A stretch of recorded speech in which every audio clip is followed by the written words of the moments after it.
అందరికీ నమస్కారం. నేను మీ హరిప్రియ. ఇవాల్టి వీడియోలో సుబ్రహ్మణ్యేశ్వర స్వామికి కావిడను ఎందుకు మోస్తారు, ఎవరెవరు మోస్తారు, అసలు ఈ కావిడిలో ఏమేమి వస్తువులు ఉపయోగిస్తారు, కావిడను మోయలేని వారు ఇంట్లో ఏ విధంగా సుబ్రహ్మణ్యేశ్వర స్వామిని ఆరాధించాలి, ఈ కావిడను మోస్తే కలిగే ఫలితాలు ఏమిటి అనేది ఇవాల్టి వీడియోలో తెలుసుకుందాం. ఆషాఢ మాసంలో కృత్తికా నక్షత్రం వచ్చే రోజుని ఆడి కృత్తిక అంటారు. ఇది సుబ్రహ్మణ్యేశ్వర స్వామికి అత్యంత ప్రీతికరమైన రోజు. ఆ రోజున సూర్యోదయానికంటే ముందే నిద్రలేచి శుచి అయిన తరువాత చలిమిడి చేసి ఆవునేతితో 3 ఒత్తుల దీపం శివ కుటుంబం అంటే శివుడు, పార్వతీదేవి, వినాయకుడు, సుబ్రహ్మణ్యేశ్వర స్వామి చిత్రపటం ముందు కానీ, శ్రీ వల్లీ దేవసేన సమేత శ్రీ సుబ్రహ్మణ్యేశ్వర స్వామి వారి చిత్రపటం ముందు కానీ వెలిగించాలి. ఈ ఆషాఢ కృత్తిక సుబ్రహ్మణ్యేశ్వర స్వామికి చాలా విశేషం. కావిడి ఉత్సవాలతో తమిళనాడులోని పళనిలో, తిరుత్తణిలో భక్తులు పోటెత్తిపోతారు. మురుగనకు హరోహర, వేలునకు హరోహర అంటూ భజనలతో ఆటపాటలతో ఎంతో వైభవంగా ఈ కావిడి ఉత్సవాలు ఈ ఆషాఢ మాసంలో జరుపుకుంటూ ఉంటారు. కావిడి ఎత్తుతాము అని ఏదైనా మొక్కు ఉన్న వారికి తప్పకుండా ఆ కోరిక నెరవేరుతుందని భక్తుల నమ్మకం. మొక్కు ఉంటేనే కాదు, భక్తితో కావిడి ఉత్సవం చేసుకునేవారు చాలామంది ఉంటారు.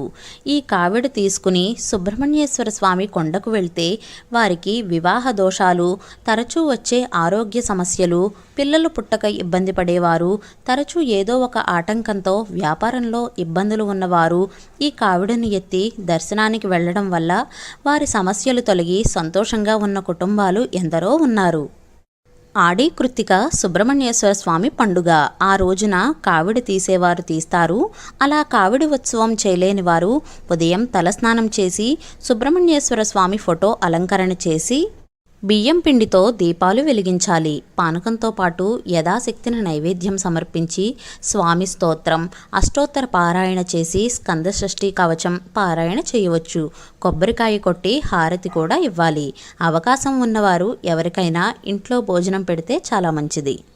ఆడి కృత్తిక రోజున చిమ్లి, పచ్చిపాలు, వడపప్పు, అరటి పండ్లు, తాంబూలం ఇవన్నీ నివేదించి సుబ్రహ్మణ్యేశ్వర స్వామి స్తోత్రాలు, సుబ్రహ్మణ్య జన్మ వృత్తాంతం చదువుకుని సాయంత్రం వరకు ఉపవాసం చేసి సాయంత్రం నక్షత్ర దర్శనం చేసుకుని ప్రసాదంగా పిండి దీపం, చిమ్లి, వడపప్పు, అరటి పండ్లు స్వీకరించాలి. ముందు రోజు రాత్రి మరియు ఆ రోజు రాత్రి కూడా బ్రహ్మచర్యం పాటించాలి. ఇలా చేయడం వలన సుబ్రహ్మణ్యేశ్వర స్వామి విశేష అనుగ్రహం కలుగుతుంది. పిల్లలు వృద్ధిలోకి వస్తారు. మందమతులు, జడులు, మతిస్థిమితం సరిగ్గా లేని పిల్లలకు ఈ పూజ అమృతతుల్యంగా పనిచేస్తుంది. అందరికీ జ్ఞానం కలుగుతుంది. సుబ్రహ్మణ్యుడు ఉత్తమమైన జ్ఞానం కలిగిస్తారు. ఇది తమిళనాట ఎంతో విశేషంగా జరుపుకునే పండగ. మన తెలుగు రాష్ట్రాలలో అంతగా ప్రాచుర్యం లేదు. తమిళనాడుకు సమీపంలో ఉన్న ఊర్లలో మాత్రమే జరుపుకుంటూ ఉంటారు. ఈ కావిడను ఎలా ఎత్తుకుంటారు, ఏ విధమైన వస్తువులు వాడతారో తెలుసుకుందాం. ఇందులో పాల కావిడి, పళ్ళ కావిడి అని ఉంటుంది. ముందుగా కావిడికి కావలసిన కర్రలు తెల్ల జిల్లేడు కర్ర కానీ, నేరేడు కర్ర కానీ, పాల కర్ర కానీ ఇలా రకరకాలుగా కర్రలు కట్టలు కట్టి అమ్ముతూ ఉంటారు. పైన చెప్పిన కర్రల్లో ఏ కర్రలైనా తీసుకోవాలి. కావిడి కట్టే బుట్టలు, ఒక పక్క బుట్టలో స్వామి గుడిలో ఇవ్వవలసిన పూజా సామాన్లు నింపుతారు. ఇంకొక వైపు బుట్టలో 3 రకాల పండ్లు నింపుతారు. పసుపు రంగు వస్త్రాలు ధరిస్తారు. ఇంట్లో పిండి దీపం పెట్టి సుబ్రహ్మణ్యేశ్వర స్వామి పూజ అయ్యాక కావిడి అందంగా అలంకరణ చేసి పూజ చేస్తారు. ఇంట్లో భోజనాలు పెట్టుకుని కావిడ భుజాన్ని పెట్టుకుని హరోహర అని భజనలు చేస్తూ తిరుత్తణికి కానీ పళనికి కానీ వెళ్ళి కావిడను సమర్పించి వస్తారు. ఈ కావిడ కోసం తెచ్చిన కర్ర బుట్టలు ముందుగానే నీటితో శుభ్రం చేసి ఆరబెట్టుకోవాలి. ఇందులో మాల వేయడం లాంటివి ఉండవు. అసలు ఎందుకు ఈ కృత్తికకు అంత ప్రత్యేకతో తెలుసుకుందాం. తమిళులకు ఏ మాసమైనా పౌర్ణమి రోజున మొదలవుతుంది కనుక ఆషాఢ పౌర్ణమి నుండి వారికి ఆషాఢ మాసం ప్రారంభమవుతుందన్నమాట. మనకు ఆషాఢ మాసంలో బహుళ ఏకాదశి నుండి దక్షిణాయనం ప్రారంభమవుతుంది. అదే తమిళులకు తొలి శుద్ధ ఏకాదశి అన్నమాట. అంతేకాదు దక్షిణాయనం ముఖ్యంగా పితృదేవతలకు ఆరాధనకు ప్రీతికరమైనది.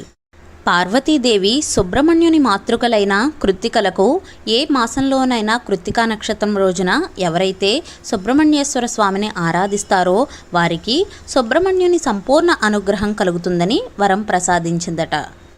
అందులోనూ దక్షిణాయనానికి ముందు వచ్చే కృత్తిక కనుక దీనిని ఆది కృత్తిక అని, ఆషాఢ మాసంలో వచ్చేది కనుక ఆడి కృత్తిక అని అంటూ ఉంటారు. అందుకే ఆడి కృత్తికకు సుబ్రహ్మణ్యేశ్వర స్వామి ఆరాధనకు అత్యంత శ్రేయస్కరమైనది. వీలైతే ఆషాఢ మాసంలో వచ్చే కృత్తికా నక్షత్రం రోజున బాల బ్రహ్మచారికైనా లేదా గృహస్థ అయిన వేద విధునకు అయినా షడ్రుసోపేతమైన భోజనం పెట్టి ఎర్రటి పంచి, పై పంచ, శక్తి మేరకు దక్షిణ, తాంబూలం, అరటిపండ్లు, గొడుగు, పాదరక్షలు, రాగి చెంబు సమర్పించి తానే సుబ్రహ్మణ్యునిగా భావించి ఆశీర్వచనం తీసుకుంటే కలిగే ఫలితం మాటల్లో వర్ణించలేము. ఒకవేళ బాలబ్రహ్మచారి అయిన వేదవిధుడు లేక గృహస్థ అయిన వేదవిధుడు లభించకపోతే మధ్యాహ్న సమయంలో ఎవరికైనా ఆకలితో ఉన్నవారికి కడుపు నిండుగా ఆహారం పెట్టినా మంచిదే. ఒకవేళ అటువంటి వ్యక్తి కూడా లభించకపోతే పశుపక్షాదులకు ఆహారం సమర్పించి సుబ్రహ్మణ్యేశ్వర స్వామిని ప్రార్థించిన ఉత్తమ ఫలితం ఉంటుంది.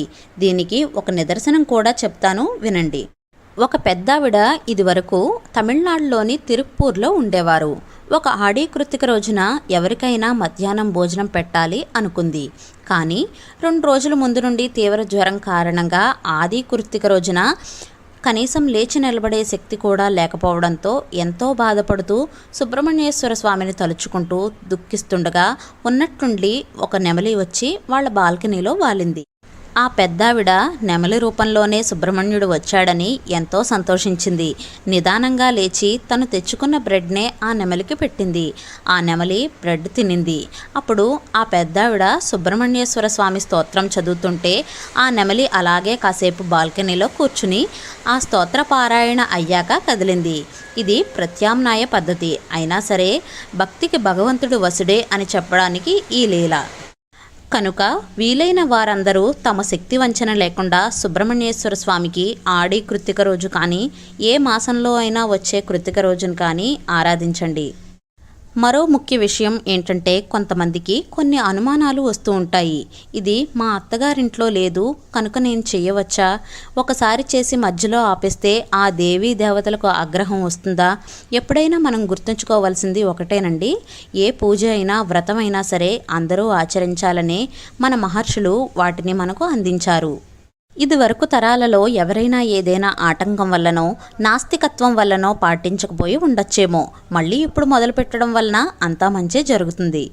అలానే ఏదైనా అనుకోని ఇబ్బంది వల్లనో ఏటి సూతకం, మైలు వంటి కారణాలతో ఆచరించకపోతే అదే ఆ దేవీ దేవతలకు చెప్పుకుని అప్పటికి ఆపడం వలన ఏ దోషమూ రాదు. అంతేకాదు అయిష్టంగా అనుమానంతో చేసే ఏ పూజను వ్రతాన్ని ఆ దేవుళ్ళు ఆమోదించరు. చేయాలని ఉన్నా చేయలేని నిస్సహాయతను గుర్తించి చేయకపోయినా వాటి ఫలాన్ని అనుగ్రహిస్తారు. చేయాలా వద్దా అన్నది మీ నిర్ణయమే. అందరికీ ఆ సుబ్రహ్మణ్యేశ్వర స్వామి అనుగ్రహం కలగాలని ఆకాంక్షిస్తూ సర్వేజన సుఖినో భవంతు. ఈ వీడియో మీకు నచ్చింది అనుకుంటున్నాను. నచ్చితే లైక్ చేయండి, షేర్ చేయండి. మన ఛానల్లో ఇంకా కుకింగ్ వీడియోస్, డివోషనల్ వీడియోస్ చాలా ఉన్నాయి. అవి కూడా చూసి మీకు నచ్చితే సబ్స్క్రైబ్ చేయండి. మరో సరికొత్త వీడియోతో మళ్ళీ కలుస్తాను. నేను మీ Haripriya. Thank you for watching. ఓం శ్రీ షిరిడి సాయిబాబా జ్యోతిషాలయం. గురువుగారు సాయిరాజు గారు. ప్రేమ, పెళ్లి, ఉద్యోగం, వ్యాపారం, సంతానం ఇలా మీ సమస్య ఏదైనా 100% పరిష్కారం చెప్పబడను.